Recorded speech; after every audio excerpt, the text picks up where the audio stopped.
So I'd like to introduce Ruth's friend. When we started planning all this, Ruth, of course, was the instigator of the entire series because Ruth said, Pastor Julie, my first phone call to her, I'm going to get my affairs in order, and then I want you to help me plan my funeral. I was like, oh, nice to meet you, Ruth. And then she said, her next words out of her mouth were, we need to have Jennifer Elliot come talk to us. And I said, okay. And so I got a hold of Jennifer Elliot. And as you know, she was supposed to be next week, but there was a conflict of stuff, so we switched her. So we got her for this week. Jennifer Elliot, welcome.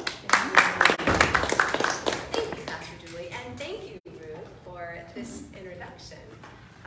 I had the privilege of speaking here about 4 years ago. I think it was about 4 years ago. Pastor Brenda and the priest from my church, St. Clement's Episcopal Church, Father Patrick, were friends, and Father Patrick sent me here to talk to your congregation. I met a lot of your parishioners and have some great relationships with them.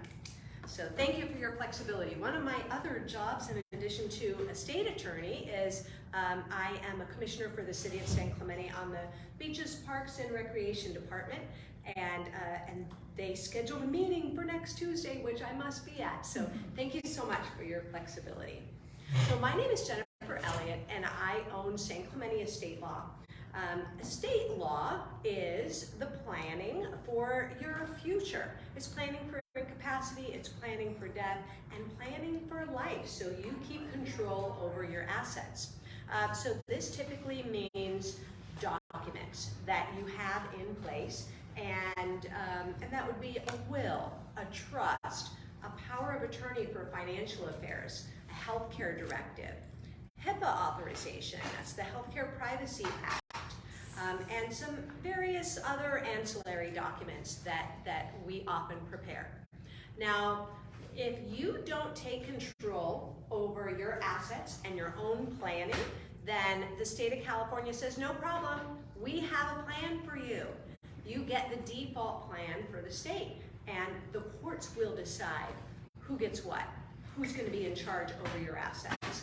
And for most of my clients, they say, that's not okay. We want to plan our own future. We want to plan who's going to be in charge as our agents, who's going to handle something with our bill paying if we're not able to pay our bills ourselves, who's going to file our taxes, who do we trust to raise our children if we have minor children, who is going to receive our assets as our beneficiaries. State of California says we have a book, it's called the Probate Code, we decide all of it for you, unless you have a plan in place. Now you have to put this plan in place during your lifetime while you have capacity. So once in a while, I'll get a call, maybe once a month, and the call will say something like this. The caller says, my mom just had a stroke, and I need to set up a power of attorney for her.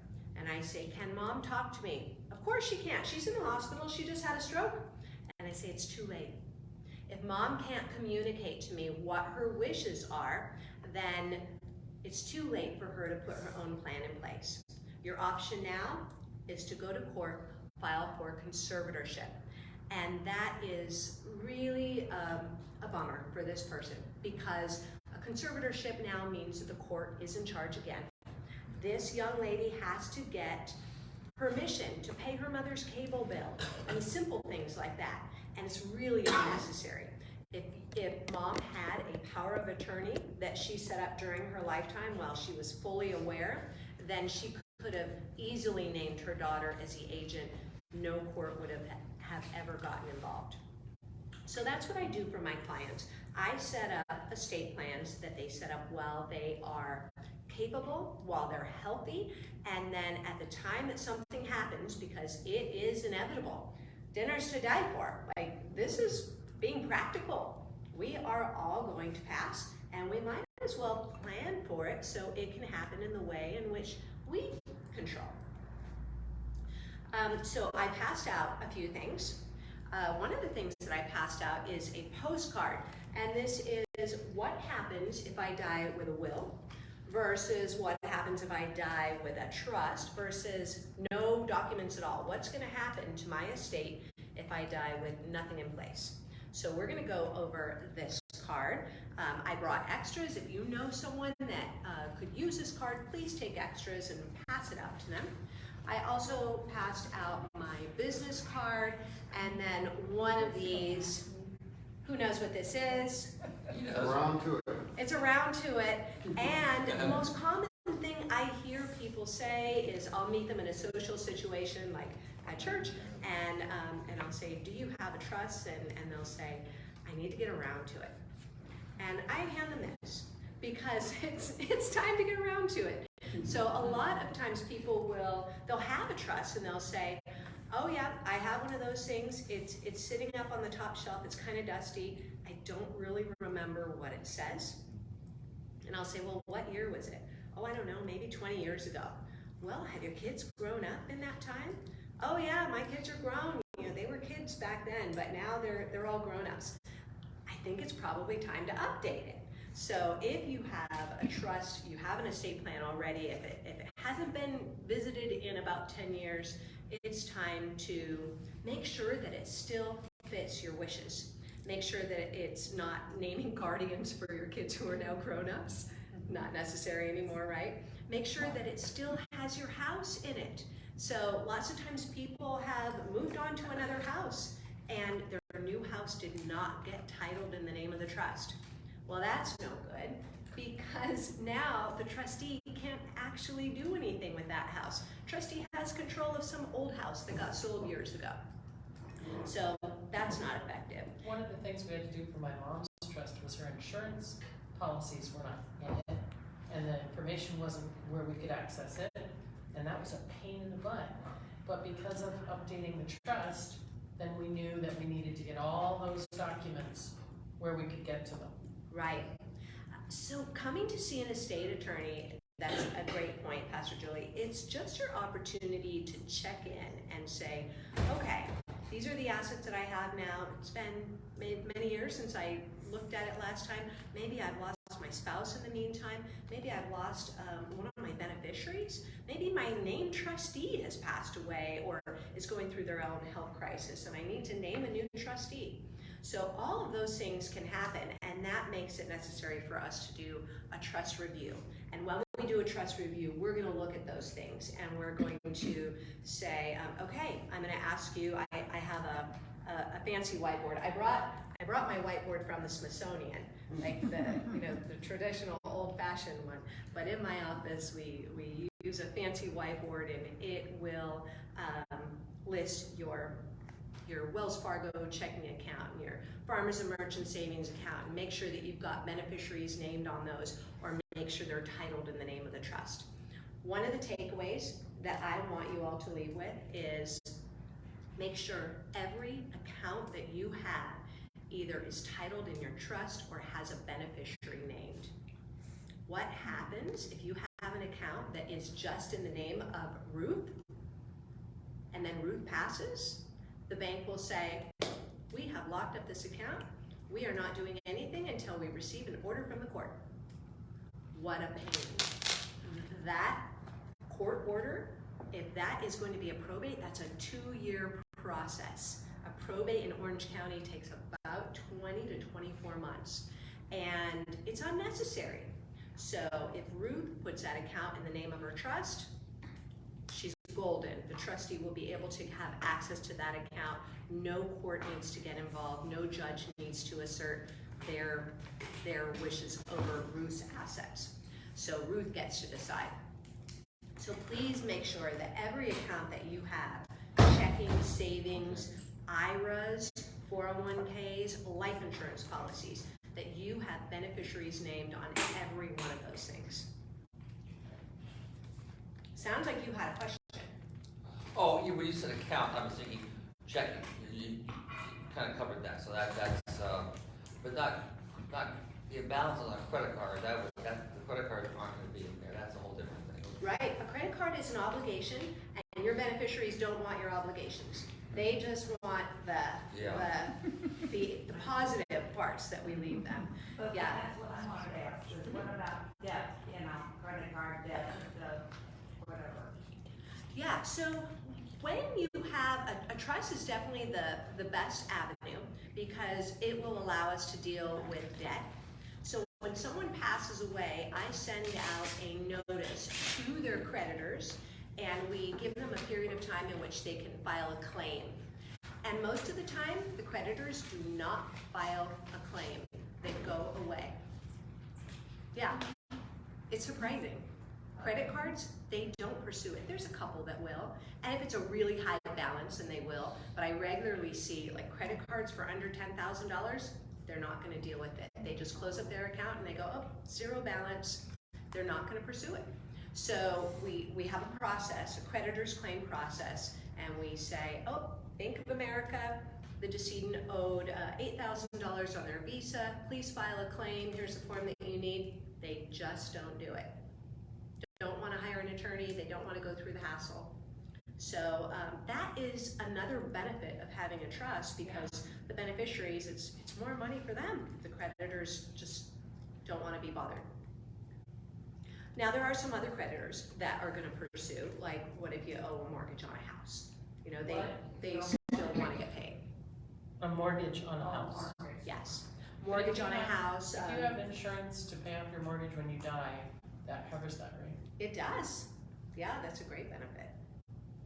So when in your absence, Pastor Julie, I was telling everyone, please name beneficiaries on every one of your accounts. Even if you have like a credit union checking account that's like your Christmas fund, if it's got $100 in it, the bank will not release it unless you've got a beneficiary named. That's why I left, because I don't think my mother does. So I had to make a note of that, because Yes. that's important.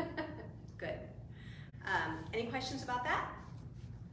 Now I want to draw just a distinction from the checking and savings accounts that we just talked about to tax-deferred accounts, IRAs, and 401ks.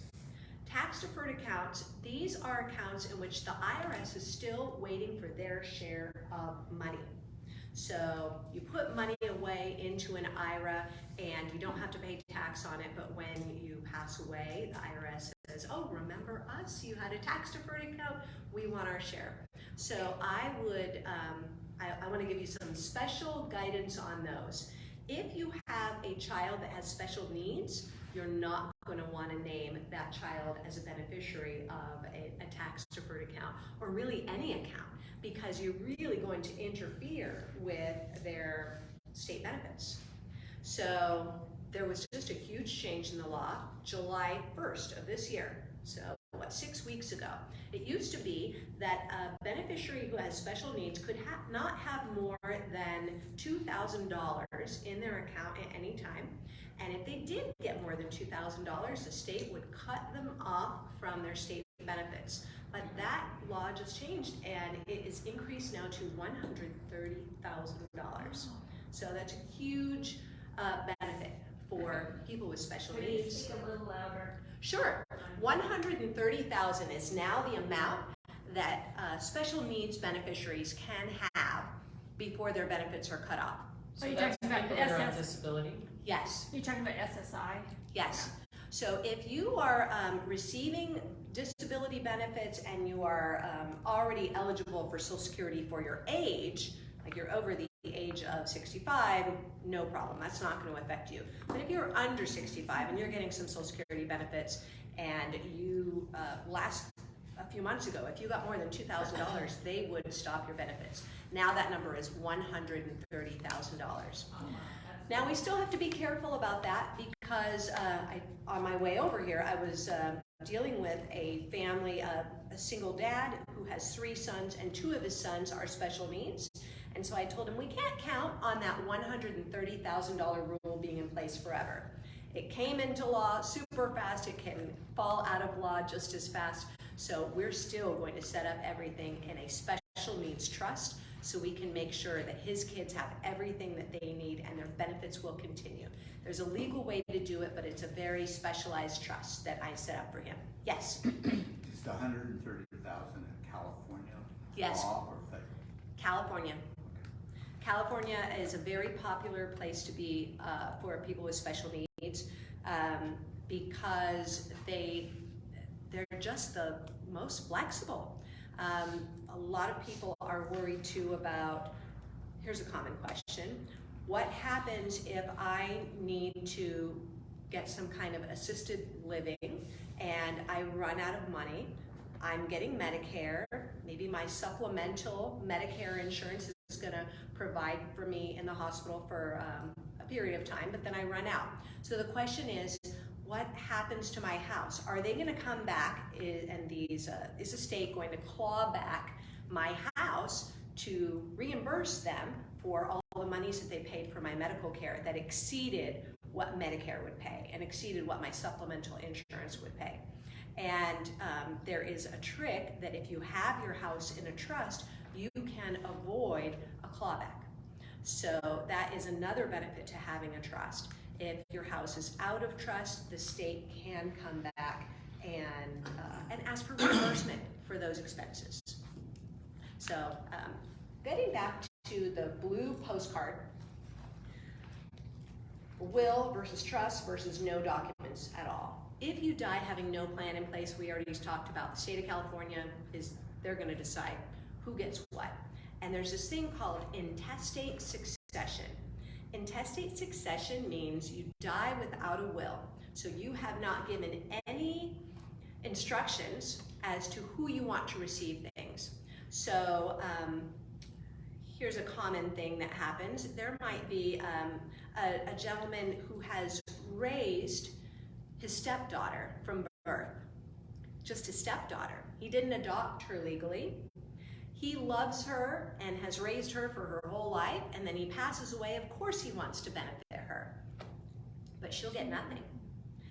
His biological child that he has never seen in his whole life is going to be the 100% beneficiary of his estate. So those are the kinds of things that happen with intestate succession. Your biological and adopted children are going to be the beneficiaries, even if they're not the objects of your affection, even if they're not the people that you raised that you were super close to. If you are married but you're estranged, your spouse is going to receive everything, whether you want that to happen or not. So lots of family situations, and I'll hear from people that say, oh, you know, I have this brother and I want to make sure that my brother doesn't get any part of my estate. Well, if you don't have a spouse and you don't have a child, your brother is your beneficiary under intestate succession. So we better develop a plan to make sure that your money goes to your church or your charity or somewhere else. Speaking of churches and charities, Yeah.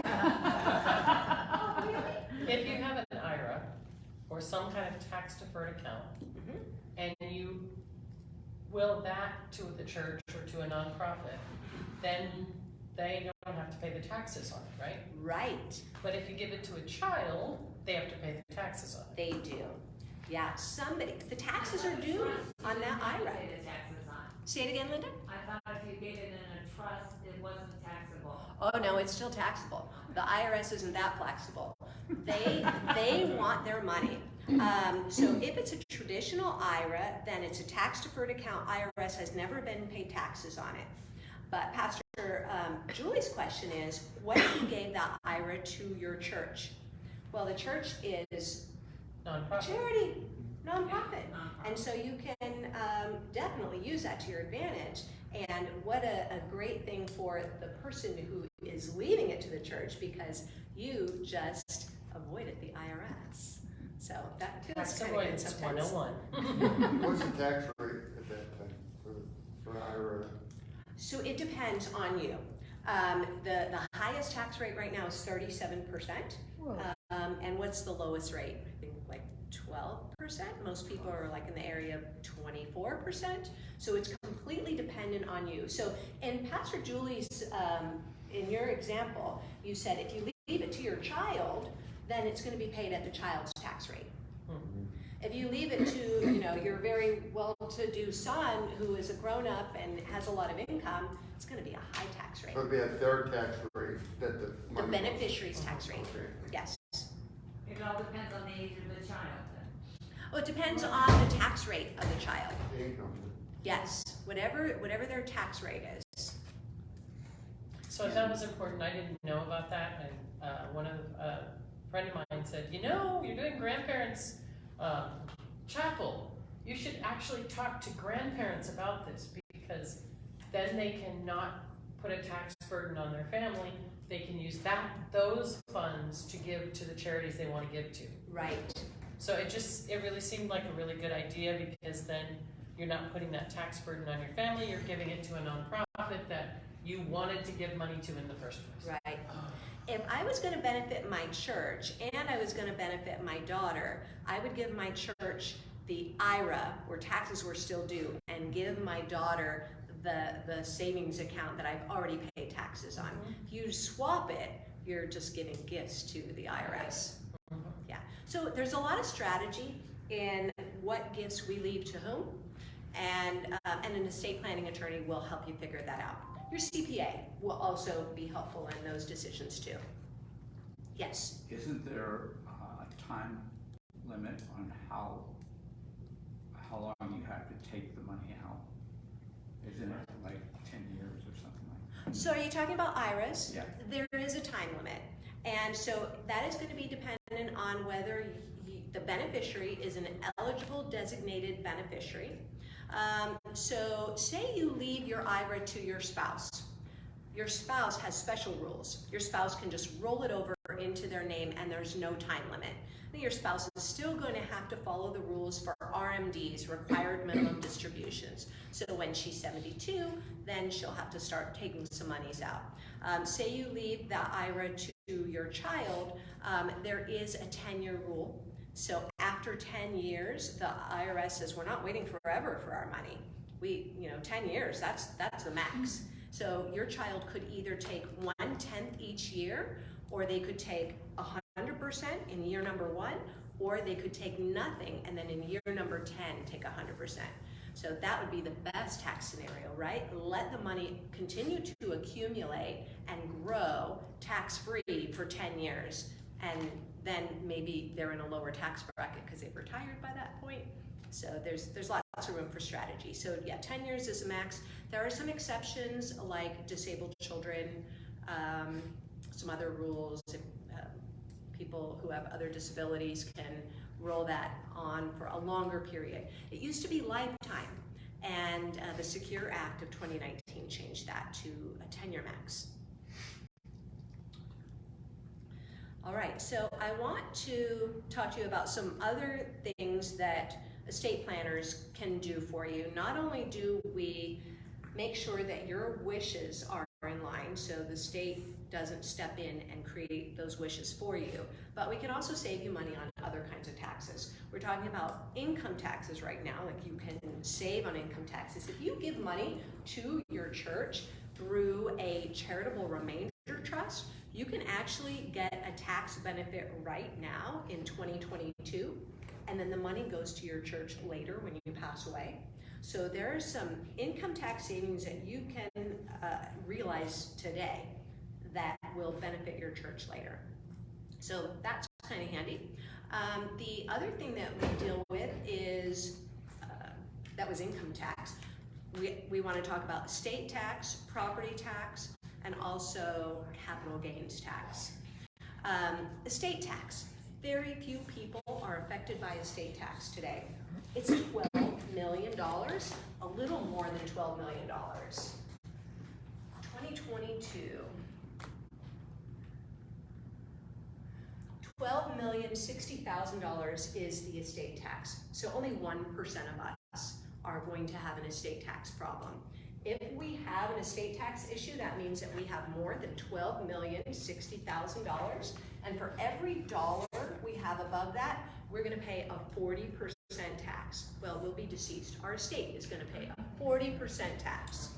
Now, the reason this is important, especially for Orange County, is because this number is coming down. 1/126. This estate tax number, it's coming down to $5 million. So only 1% of us are above 12 million. Lots of people in San Clemente are over $5 million. And so this is important for us to, if you have an estate attorney, keep in close contact with your estate attorney, because there are some strategies that we can do to reduce the estate tax exemption and try to reduce that 40% tax that your estate would be paying. So there's something that I can do, it's called portability. So if you are a married couple, then you can claim $5 million and your spouse can claim $5 million. So we can double it, but it requires you to come see your estate attorney or your CPA within 9 months after the date of your spouse's passing. So that is estate tax. I also want to talk to you about capital gains tax.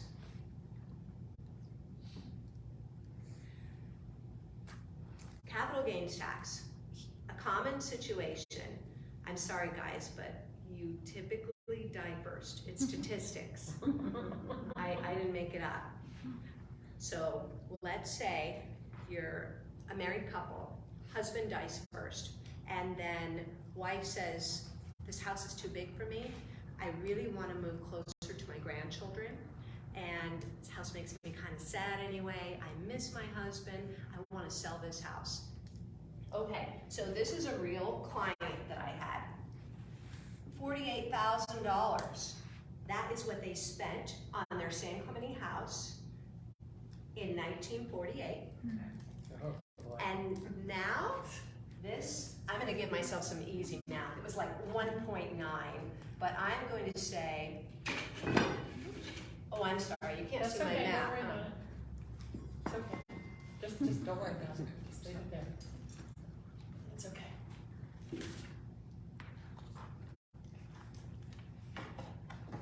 How am I doing this? I want to say it's $2,048,000. $2,048,000. There we go. Okay. This is 2022. Husband died. Now there's a $2 million gain on this house. They bought it for $48,000. Now it's had a $2 million gain. Here comes the IRS again. Hey, what a great gain on your house. I love all that equity. We want our share of it. That's what the IRS says. That's what capital gains tax is. The gain is $2 million. And so now here's wife, and she says, well, wait a minute. Don't I get an exemption? You know, isn't there a capital gains exemption because this is my primary residence? Yes, wife, you do. But it's only $250,000. It's only $250,000. She's got a ton of capital gains to pay. Now, there's another thing that we have to look at. I'm trying to not be in your way. Remember, husband owned half of the house, right? So we're going to say half of it was husband's and half of it was wife's. There's something called a step-up in basis. So husband's $1 million gets stepped up. So if we try to calculate the tax that wife owes, she's going to, we're going to have $1 million. We're going to take off her $250,000. She has a $750,000 gain. Who can figure out 20% of $750,000? 150. $160,000? 150. 150. Thank you.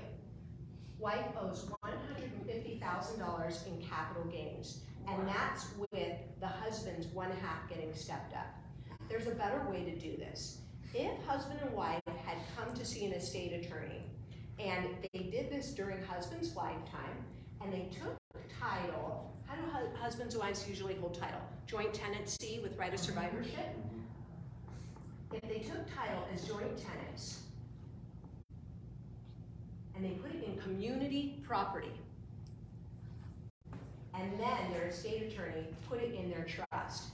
Now, this $1 million that would be attributed to wife and the $1 million that would be attributed to the husband, we attribute all of it to the deceased spouse, and we can do a complete step up. So the $48,000 that they paid for the house in 1948, it can be completely stepped up to the $2,048,000 in 2022.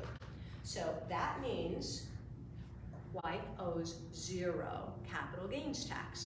It's all in the way that you have deeded your property. So you've got to have an estate attorney look at this during your lifetime, during your spouse's lifetime, so we can make sure that this is titled right.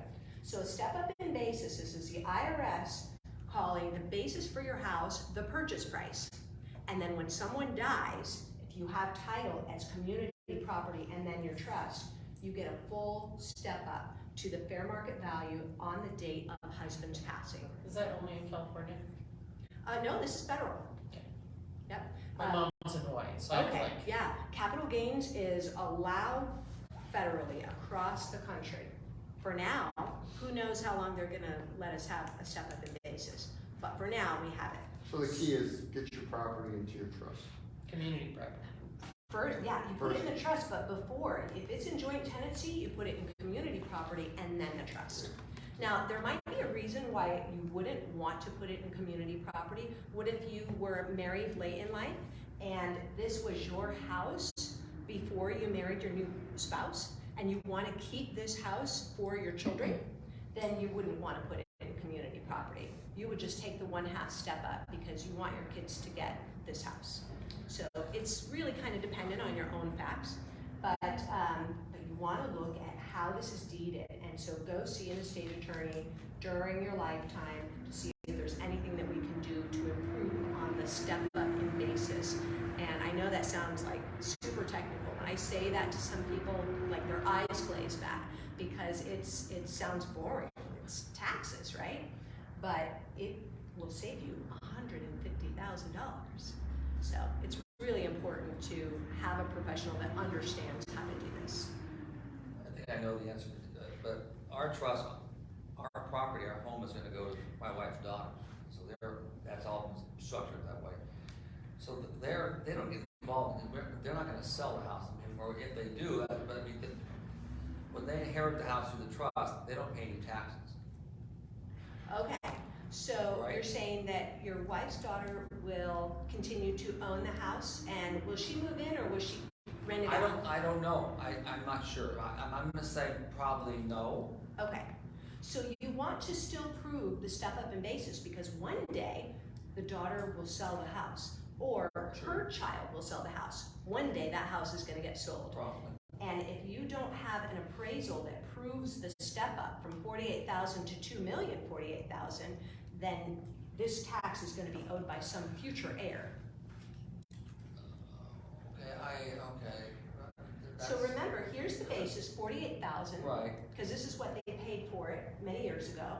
And now the new basis, we need to prove that the new basis is $2,048,000. How do we prove it? We get it appraised. An appraisal on the death of the first spouse is how we prove the step up. So if on your wife's passing, you're still living, you want to get an appraisal. And that's how you prove the step up in basis, even if the kids are not going to sell the property because one day in the future, one of your heirs will be selling that property and they'll want to save and not pay that capital gains. But you gave me a great suggestion. Go ahead. Okay, you have a choice to make. You have homework. If you listen to her, we listen to her for another half hour, you have homework. But if we stop her, then you don't have homework, but you're not gonna get everything she has to say. No, we need home, we need home. Okay, so I'm not gonna do my presentation today. I'm gonna give her the rest of the time so that she can continue, because this is very important stuff. Yeah. I can wrap up this last part in about 2 to 3 minutes. You're okay. They haven't asked questions yet. Take as long as you need. They haven't asked questions yet. Okay. So no, you just go ahead. The thing we're working on this week is what scripture readings you want for your funeral. So you have the page in your packet, and I have given you a huge list of scriptures. So your homework is to read through some of those scriptures and try to figure out which ones you want. Okay? Okay, go ahead.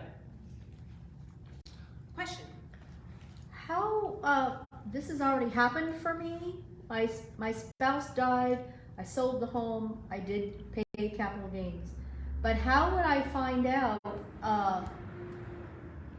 how it was listed on the deed? You said it depends, it has to be listed as community property. Yeah, I can do a transaction history for you, so I can go back in the past just with the address and see how that was. I mean, it's done, right? There's not really any way to undo it right now. Okay. But if you're curious, with the address, I can do a transaction history. Yeah, but what about going forward? Because my mom's in the same situation. Mhm. Her husband has already passed, Mhm. but she owns a house, she owns 2 condos. Yeah. What So happens it's not going too late forward? for her. Right, what happens So going forward? her husband has passed away. If she has not documented his step-up in basis with an appraisal, it's not too late to do it. Okay. There are appraisers out there that will go back to the date of his death and appraise it back on that date. And that's what she needs. Okay. The property we lived in was owned by my wife's parents. They bought it in 1977. And then they willed it to my wife and her sister, and then we bought their half back in 2000. You bought sister's half? Yes, we did. Okay. So is that the price we're looking at, or what? The original thing was back in 1977 with her parents.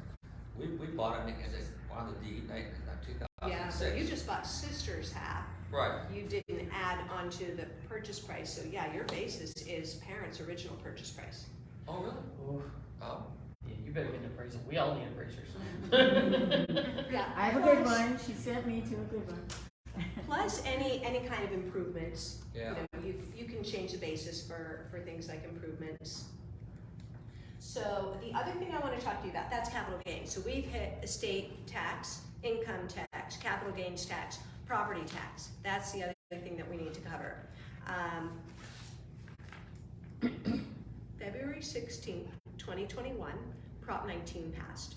Prop 19 passed in the middle of COVID.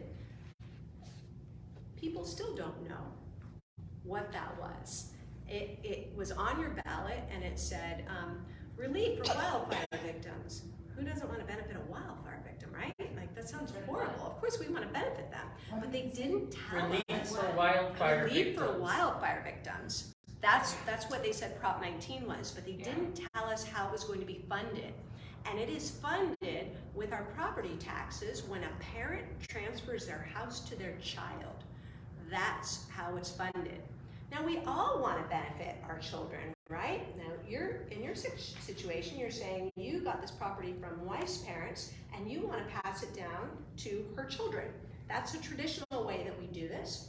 And the problem is, before Prop 19, I'll use you as an example. I hope that's okay. That's fine. Before Prop 19, your wife's children would be able to step into her shoes and keep the property taxes the same. It would stay the same as your property taxes now, the same as grandparents' property Right, taxes. Yeah. It is allowed to go up a little bit each year. That's Prop 13. It can go up 2% per year under Prop 13. But Prop 19 changed all that.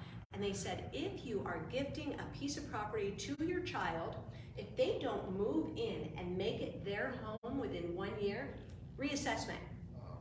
Reassessment to the fair market value. So this family, they bought this property for $48,000 in 1948. It's gone up a little bit each year. Their property taxes for a house in San Clemente, they pay $967 per year for property taxes. With this, it's going to go up to $22,000 a year. Wow. That's a huge change. Now, these kids cannot afford to keep this house as a rental anymore. Maybe they can, like it depends on what they can rent it for, but this is a huge change. If you're going to pay this per year versus $22,000 per year, that really cuts into your rental proceeds, right? So lots of families with legacy homes in San Clemente, they might have a beach house that for generations the kids would come down and use the beach house, and the property taxes were super low, $1,000 a year. And now this property is worth several million, and families can't afford to keep it. So there's one loophole, and the one loophole is it's got to be your primary residence, and then it needs to get transferred to your child, and one of your kids has to move in and make it their primary residence within 1 year of the date of death. And they have to continue living there. If they move out, reassessment. If this is your second property, like your vacation home, your commercial property, your rental property, there's no exception. 100% reassessment. So that's what Prop 19 did to us. And lots of people are just now realizing that when they're going to transfer their property to their kids. So I got involved in, I wrote a letter to Senator Pat Bates, our local senator, and she called me on the phone and she said, this is terrible, I'm gonna write a bill. And she did. She authored Senate Bill 668 to try to repeal Prop 19. It just hasn't gotten support in committee. So it is still It's out bringing there. in big bucks. Right. Because it's bringing in big bucks. Yeah, you know, no offense to Coldwell Banker, they served us a delicious meal, right? But California Association of Realtors is who's behind Prop 19, and I'm a California realtor for the last 30 years, and now a California broker. It's my side gig, and they didn't tell me about it. Like I pay their dues, and they didn't tell any of us that they were supporting Prop 19, and they want the turnover. They want those houses to be sold because it creates more commission. So it's unfortunate for a lot of people. I know lots of realtors that are very upset and said, how could they support that and not tell us? But this is what happened. So if you want to transfer property from you to your children, we have some strategies to make that happen and still keep the same property tax basis. We have to be creative. We have to make sure that we're following the law exactly to make sure that there's no reassessment in your property taxes. So I'm happy to help with any of those things. If you or your neighbors or colleagues or friends that need that kind of assistance, those are the things that estate planners do. It's not just writing wills and trusts. We do that, but it's also trying to reduce, minimize, eliminate unnecessary tax. So just, you said, I'm making notes with my wife, I said, big change here, Prop 19 means that Annie or Gina, well, if they don't do it, if they don't move into the house, our little skimpy $1,300 a year property tax is gonna quadruple or something. Yeah. Bye-bye. Oh, yeah, no, I mean, 10 or 20 things. sure, and then you said that there are ways that, in your position, that things can be done to avoid that? Okay. Yeah, so the way to do that, I'll give you the quick synopsis. Yeah, sure. It's got to be your primary residence, and one of the kids has to make it their primary residence. So for Okay, families so that have multiple properties, we need to change your residence legally on paper and actually carry that out. So one of them would have to occupy. Yeah. There's no getting around that. No. Okay, that's, okay. I see. Or the other choice is sell Right, the other choice is to sell it, because it's gonna get reassessed anyway, but at least the new guy has to pay Yeah. the high taxes, not your family. Yes, Okay. What if it's in the trust? Still, if it's in trust, it still happens. We can't avoid it even in trust. Prop 19 really hurt lots of people. There's still a chance to repeal it though. Like I did, write to Senator Pat Bates. She needs to hear from her constituents to get it repealed. Yes, Linda. My son is gonna move back into my house. Does that? Are you living in this situation? Yes. Okay, so it doesn't matter until you pass away. If when you pass away, your son still lives there and he continues to make it his residence, then he can keep your property taxes the same. Oh, okay, that's what I thought. Okay, that's what we've been kind of going on. Can be a grandchild. No. Well, it can if the intermediary kid is deceased. So that's really bad for your child, right? Yeah, it can be a child if the kid in the middle is gone. and this is just California, or is this federal? This is California only. Okay. Like, okay, so my brother can live in my mom's house, and I have my condo, and who's gonna go in the other condo? Yeah, not a Hawaii thing. Okay. I don't mean to ask so many questions, folks, I'm sorry. We have an online trust we put together 10 years ago, LegalZoom. Red flags, you're scaring Yeah, me. yeah. Alert, alert. Yeah. Well, it's 10 years old, but it's been accepted by, with copies to the franchise tax, where the Orange County, our tax bill comes to the Fran's trust, so that looks like everything's okay, but Okay. I don't know, but obviously you sit down and have the whole thing looked at probably. Yeah, So the reason I'm seeing all the red flags when Yeah. you say that, it's not the 10 years that bothers me, it's the online thing. I look at trusts probably once a month. A LegalZoom trust, last week I looked at a Susie Orman trust. I've been doing this 20 years, have never seen one that was done properly. Oh. Never. I've seen lots of other attorneys' trusts. If you have a terrific trust, I'm going to tell you, this looks beautiful. It still meets all your needs. It still holds all your assets. I don't see any way I can improve on it. You're good. And you don't get charged anything. But a LegalZoom trust, I've never seen one that met all of your goals, that was even signed or notarized properly. Those are some other problems. It's gotta have the witness signatures. It's gotta have the notary in the right place. So those are the things that I would be happy to look at what you've got, and then you might be the first winner to ever walk out my door with a LegalZoom trust with an A+ grade. All right. But please have someone look at it. Okay. No, I mean, Yeah, sometimes people think that once you have a trust, you're good. My mother had a trust that her and my father got, I don't even know how many years ago. And I said, Mom, we need to go in and talk to the trust attorney that wrote it, and we need to look at it and see if it's okay. Because my dad was getting ill. And we went into his office and he was like, it's fine, don't worry about it, I've done a million of these. I was like, we're out of here. We're gonna get a trust attorney. And we did, and there was huge holes and huge things that weren't right.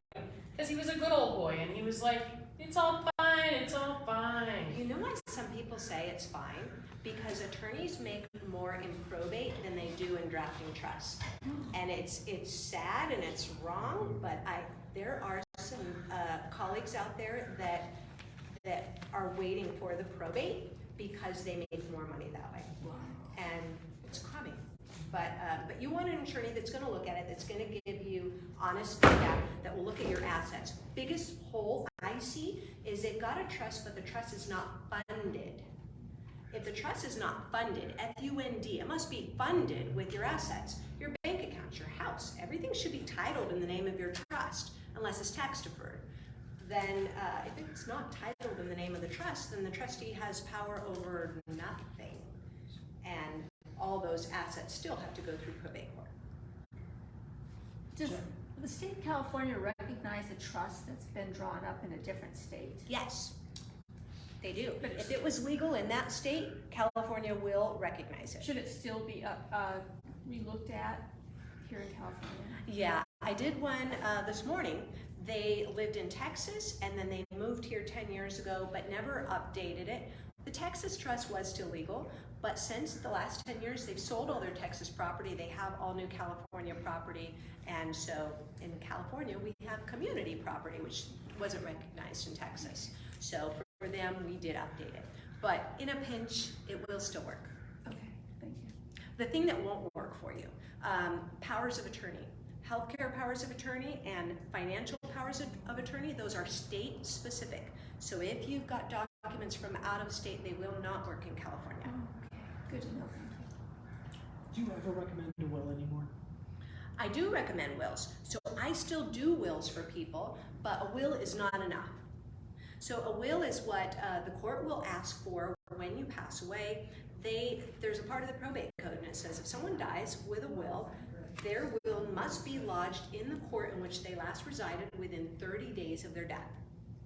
And they want to hold on to it. They want to make sure the will doesn't go missing, it doesn't get destroyed, that someone who is not the beneficiary doesn't take it and shred it or hide it. So they want that will. But what I do, and this is common with other estate planners, is we do what's called a pour-over will.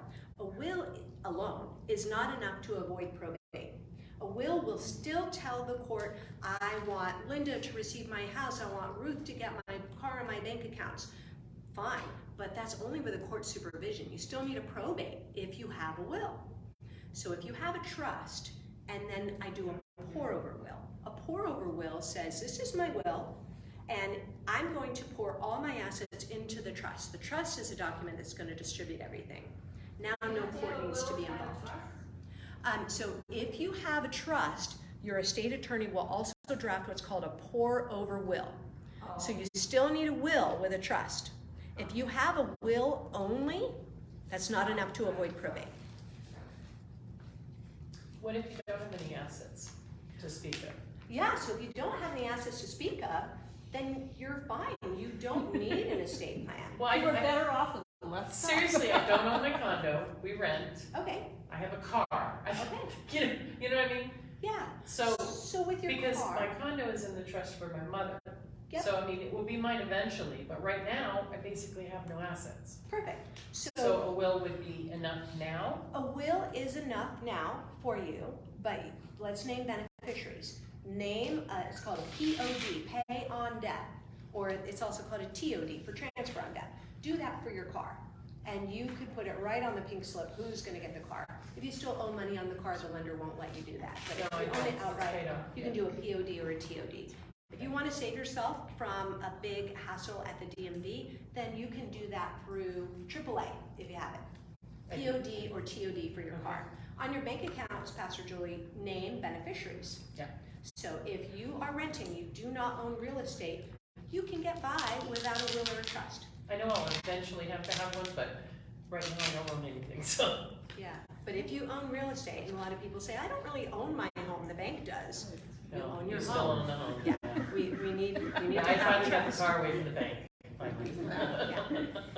Any other questions? Back to that step-up thing, that's totally separate from, well, it's related to the trust, but I mean, I doubt if this is the first time I've heard of this, so that process, we can do it ourselves by getting the appraisal, or do we have to have a? Remember, you're deceased at this time. We only get the step up when Oh. someone dies. Well, that's, Either you or Judy. Right, yeah, Certainly. yeah.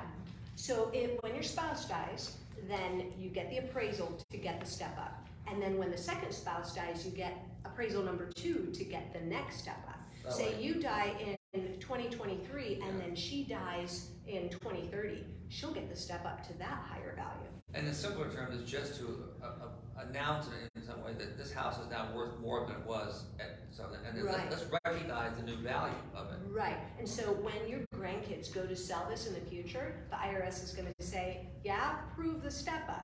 Well, the way that you prove the step up is with an appraiser. Okay. And, Okay. and it's gotta be I in writing, get it. and it's gotta be based on the date of death value. I have a question. Well, To do this, to put together a If trust, we get around to it. about what does that cost? Good question. He asked the price question. How much does it cost to get a How much trust? does it cost? Thank you. That is the most common question that I get. And also, how long does it take? I'll do the easy one first. How long does it take? 3 weeks. So if clients come into my office, if I see you tomorrow, then 3 weeks is my time frame to get the trust, the powers of attorney, the healthcare directive, the deed for the house. I do all of that. And 3 weeks is a timeline. Then we review everything together, see if you want to make any last minute changes, we sign it. So 3 weeks it can be done. How much does it cost? It depends. That's a typical lawyer answer, right? What does it depend on? How much you have? Well, not how much you own. So it like somebody who owns 1 million is going to pay the same as somebody that owns 10 million. But it's like how many things? Right. How many pieces of property do I have to prepare deeds for? How many recording fees do I pay to the recorder? That kind of thing. So say you have a trust in which you're providing for a special needs child, or you have some tax deferred accounts, and this is a very complex way, but we could get the trustee to have control over a tax deferred account. So some extra flexibility there, some complex trust. Or you have an ownership interest in a corporation or an LLC. That's what I call my premium trust. There's a lot of extra stuff in there, and that's about $6,000. If you are a married couple, then it's an extra $500 because now I do 2 wills, 2 powers of attorney, 2 healthcare directives. So $6,000 to $6,500 for the premium. Say you don't have an ownership interest in a business, you don't have a special needs trust, you don't need your trustee to control tax deferred accounts, but you have some kids who, like mine, I love my daughters. They're 26 and 28, but if I died today, they're a little bit young to be making their own decisions. Both college graduated, smart girls, but I don't want them to get $1 million all in one day. It's too much too soon. So I set up a trust for them. It's called a Child Protection Subtrust. They get 1/3 when they're 25, 1/3 when they're 30, 1/3 when they're 35, or any other ages you decide.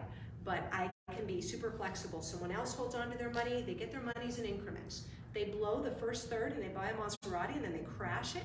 They've got 2 more chances to make good choices when they're more responsible and older, and hopefully they do something mom would be proud of. That's a child protection sub-trust. I do that very commonly. It's about $5,000, $1,000 cheaper than the premium. Say you don't need any of that. Your kids are responsible, they don't need anybody supervising their money, or you don't have kids and you just want to give everything to your church, right? So that's I like that idea. that's good. a good trust. Yeah, it's a good idea. So that's a basic trust, and that's about $4,000. For people who do not need a trust, they just want to do wills and powers of attorney, then that's about $2,500. When you did the trust, that includes doing the pour over will as part of that? Yep, that's all included. My fees are flat because I don't like surprises. I want to know, like, this is the amount that I'm paying and I don't want to pay any more. And my clients appreciate that too. So it is, what are we buying? We're buying insurance, right? Like that's what I do. I give clients peace of mind. I might never need that trust where my daughters get their distributions in increments, but I don't know if I'm gonna die on the way home. Hopefully not, but it's really insurance to have that more complex trust. And then how often do you recommend, once you have this set up, that you go back and review it because the law changes and all that? Yeah, so that depends on you. If you're one of my clients that has property like a monopoly board, I've got some clients that are buying investments every month, new properties. They need to see me every year. But if you are not that person, if you're pretty steady, then you probably only need to see me about once every 2 or 3 years. When there's a change in the law, I do a newsletter to my clients, or even if you're not my client and you want to get on my newsletter, it's free. I'll add you to my once a month newsletter, and that keeps you updated on changes in the law. So I'll tell you, the estate tax exemption just went down. It's time to look at your trust. If you're more than $5 million, do we need to adjust anything? Then the other thing is that if you sell property or you get property, those changes are a trigger. Absolutely. You buy new property. Oh, here's one. This is a super big red flag. I'll hear someone say, I'm gonna just give that house to my daughter. No, don't gift anything during your lifetime. You don't get the step up during your lifetime. Better way, gift it to your daughter in your trust. Wait till you get the step up. She can have possession of it now, but there's lots of strategies that we can help save you money on. And so before you do something like gift a property during your lifetime, go see your attorney first, or your CPA. We'll both direct you to the least taxable way. Any other questions? Your dinner tonight was lovely. I mean, candlelight, this was so nice. Thank you so much. It's dinner to die for. Yes. Thank you guys. Thank you so much, Jennifer. You've been wonderful. Thank you for talking an extra half hour. Thank you. You're welcome. All right, don't forget your homework. All right, yes, ma'am. Were you not sitting right in front of me? 23 that works.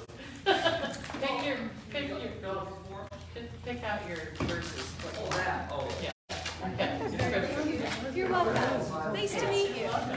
You'll assign it to Judy. I like Paul Simon's album. There you go. Okay, music's next week.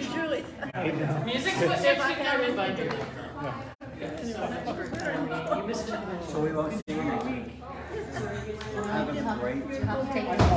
Paul and Michael, Paul. I have to call my parents. Sharon, Probably Paul. my husband does. Have a great time. Enjoy. And We'll miss you. Otis.